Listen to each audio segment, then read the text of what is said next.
I'm recording. Come on.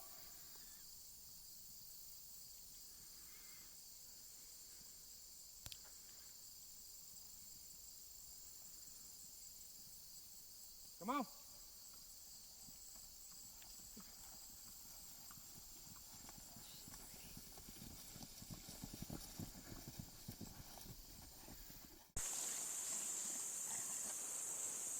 Hey guys, I'm here today with my cousin Courtney. We're at Happy Holler Farm and we're going to be asking her some questions. So let's get into it. Courtney, can you tell us a little about the farm size? Yeah, we have roughly 240 acres. Okay. What do you raise on the farm? We have cows, horses, and sheep. Okay. So what kind of sheep are these sheep right amongst us? These are Katahdin hair sheep, so they're raised for meat. These aren't sheep that you shear for their wool. So every spring the sheep will shed their hair. So we come up and we see hair on like dead trees that are laying in the field, or hair along the fence lines where the sheep have rubbed it off of them. So it almost looks like cotton up here when they start to shed. It's really funny. How many sheep do you have? We have 28 sheep. Okay. How do you care for them? Well, they need to be vaccinated. They need their feet trimmed because the ground here, we've had a lot of rain and it's been really soft.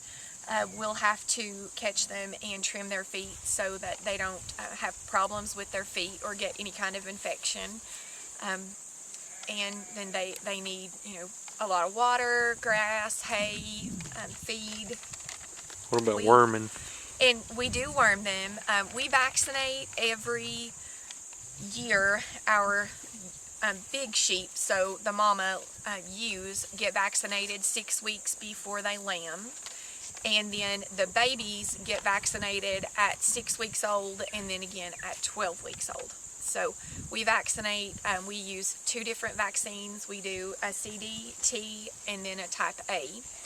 And we worm just as we see that it's needed. So it's not something that we do on a regular schedule as far as worming goes.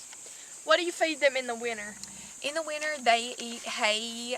They'll sometimes eat corn, and then they eat sheep feed. When do you want them to have their babies? We have always lambed in March or April, but we've switched this year and we're actually going to lamb in January. We had about 15 lambs born in between December and January last year, and we had a lot of success with those, so we're going to try our hand at that this year. Okay. How long do they carry their babies? 5 months. What kind of fence do you need to keep them in here? Well, the fence we're in right now is 3 strands of electric fence, but we actually prefer a woven wire fence. So you can see we have some of that on some other fields on our property. The woven wire fence just makes it easier to keep the sheep in, especially the lambs. When they're little, they can slide out under the strands of electric fence. And it also helps keep the predators out. Any other thing you need to help, like to raise the sheep with? You see them. Yep. The most important thing that we have with our sheep are our sheep dogs. We have 2 Great Pyrenees. They're sisters, and they protect our flock from predators. They are excellent dogs. We don't see a deer near our sheep. We don't see any kind of predator. If a bird flies over, they bark at the bird until they can't see it anymore. They're very protective. They do a really good job. They help us a lot during lambing season. We know typically when we come up to check if we have a ewe in the field and she's had a baby, it'll have a dog right with her, making sure that she's okay, making sure the lamb's okay, nothing's got them. So that's definitely probably our number one priority, is to make sure that we protect them from predators. Okay. What do you think would be helpful for someone that wants to start out doing sheep? Definitely start out your sheep program with a vaccine schedule. that was something that we learned the hard way, that it really is very important to vaccinate. There are a lot of different things that can crop up if you don't vaccinate.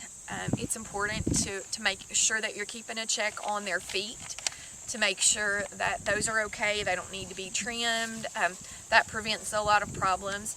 And to make sure that you have some kind of predator protection. We've had different breeds of sheepdogs, and the Pyrenees are definitely our favorite. And you can see they're kind of big babies too. They like to be loved on. Okay, that's all I have for the sheep. Maybe, can you get him back up here? Come on. Come on. Come on. Come on. Come on. Come on, Leo. Come on. Come here. Come on. Come on. Are you filming? This is Lily. I raised Lily on a bottle, so she's very friendly. Come on. Which one's coconut? Coconut is, she's all the way in the back there now. Coconut was raised on a bottle too. Come on. So we're here with the baby sheep now, and Courtney's going to be telling us a little about them. So these are the lambs that we kept for our replacement lambs this year. So these lambs won't have babies this coming spring. We always hold our lambs over and wait until they're over a year old to let them have babies. But you'll see in the back we've got 3 bigger ones. Those were from the lambs that were born in January last year, and then the others were born in April. 2 of these I raised on a bottle.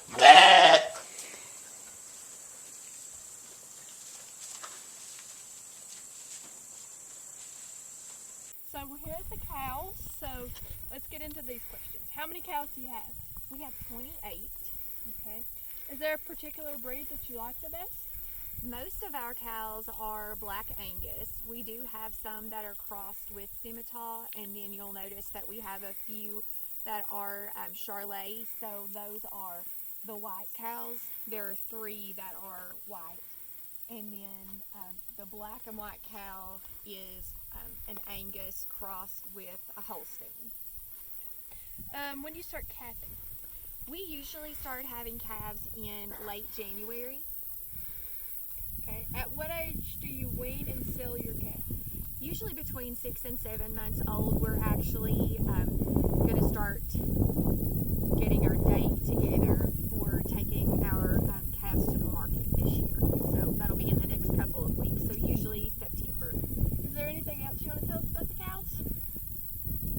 I can't really think of anything. Do you have some pets? We don't really have any pets. My favorite cow is June. She's the black and white cow, just because I think she's pretty. She won't let you pet her. We don't have any that are tame like that. You got any other cool names for them? The white ones all have a name. So the one here, her name is Ruby. And then this one in the middle is Pearl. She's the mom to the white cows. And then the little white calf that was born this year, her name is Violet. And the rest of them mostly just go by their number. Okay. All right. On to the horses, I guess. So we're here with the horses and the mules, and I'm going to ask Courtney some questions about them. So how many horses and mules do you have? We have 4 horses, so 2 are here in the pasture and then 2 are at the barn, and we have 2 mules. This is Cricket, and she's the oldest mule. She is a racking mule, so she's gated. And then the other mule, she's younger. Her name is Rose. We got Rose when she was not really ready to be weaned yet, so Rose is a big pet. She thinks that you're just here to see her, and Cricket thinks we have something to eat. Well, I'm hidden now. What are they used for? Well, we they're gonna run. A No. stampede. Yes, stampeding. So they are used for trail riding, and then my husband likes to hunt on the mules and a couple of the horses, and then two of our horses are show horses. They're gaited racking horses, and he shows them in speed racking classes. Okay, if someone is thinking about getting a horse, do you have any advice for them? I do. Definitely think about the level of experience that your rider has, and you want to match that to the horse's temperament. So if you're just a beginner rider, you want to make sure that you've got a horse that has a very even temper, and probably one that's a little older and has a lot of experience. Okay, that's it. Bye guys, see you next time. Thanks for coming. Be sure to check out Courtney's photography page.